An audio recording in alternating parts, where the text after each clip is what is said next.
dili makaplagan ang kamatuoran pinaagi sa kadako ug kagwapo sa simbahan, sa membro nga daghan, ug sa kakaraan.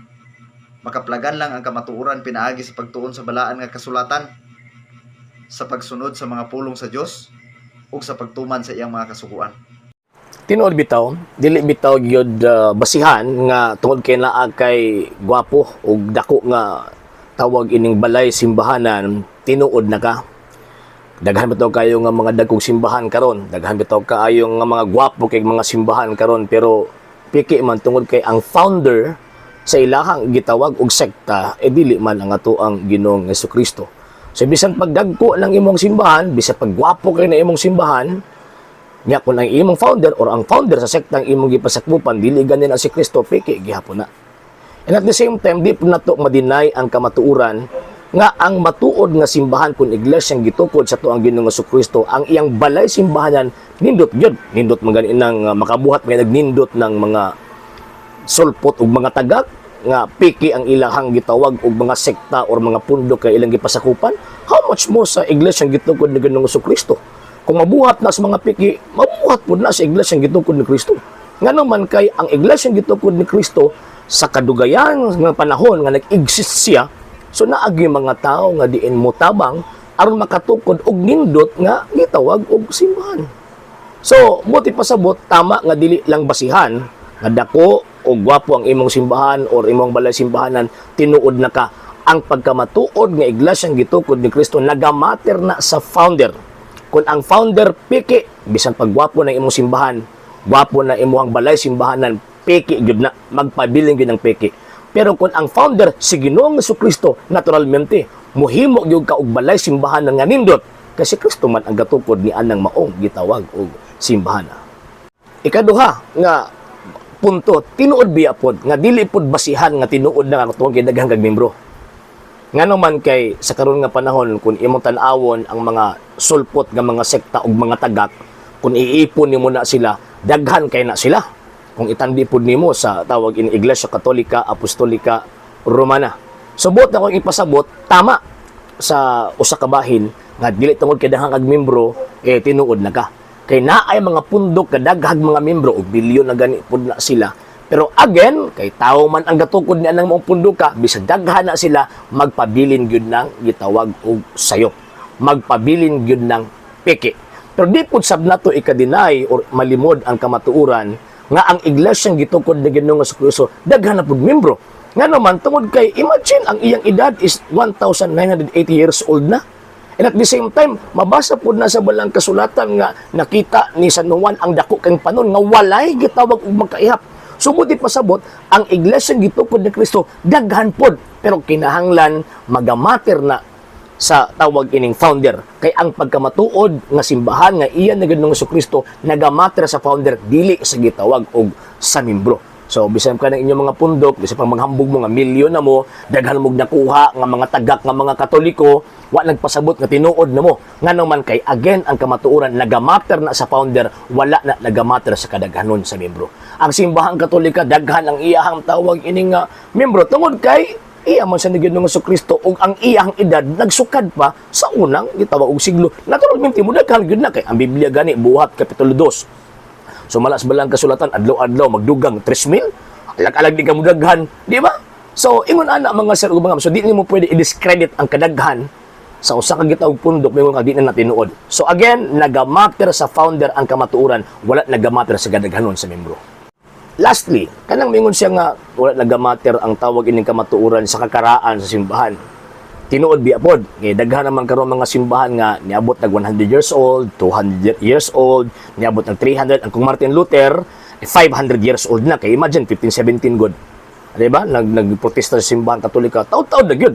So kung mingon ka, kung imong itandi sa karon nga panahon, mingon karaan na gyud kay 500 years old na gud na. Pero again, wala nagamater. Tama, wala nagamater ang tawag ining kamatuoran tungod sa kadugayon niya.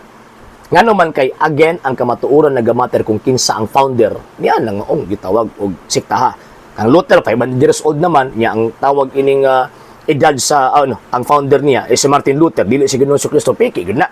Mao pud na inyong mga pundok nagawa sa Iglesia Katolika Apostolika Romana. Pero dili pud nimo pwedeng i-discredit Di po di mo malimod ang kamatuoran nga ang iglesia gitungkol ni Kristo karaan na pod. Nga naman, ingon sa Kristo nga, I will be with you always till the end of time. Buti pasabot from the time of the foundation until now, wala na mawa ng maong iglesia. Ha? So, buti pasabot, usa sa mga timailahan na kana tinuod ng kasimbahan, gawas na si Kristo ang founder, kanang simbahan na existido sa tanang panahon from the 1st century AD. So, kung kanang imong pundok ni-exist lang, o gitawag ang karaan, ni-exist lang siya after 300 years, karon nga gitawag og panahon, ang edad niya 300 years old, 400 years old, 100 years old, or 50 years old, hindi ganun na musumpay dito sa mga apostol nga ni edad nag 1,980 years old, piki gud na.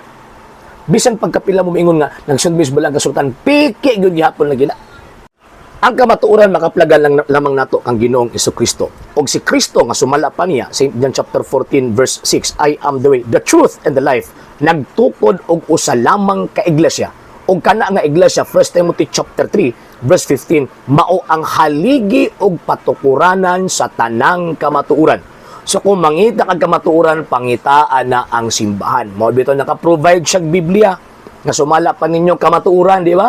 Naka-provide siya libro nga gitawag Biblia, the composed of Old and New Testament, tungod kay kining maong iglesiyaha haligi og patukuranan sa kamatuoran, og si Kristo ang ulo ni ining maong tawag ining iglesiyaha.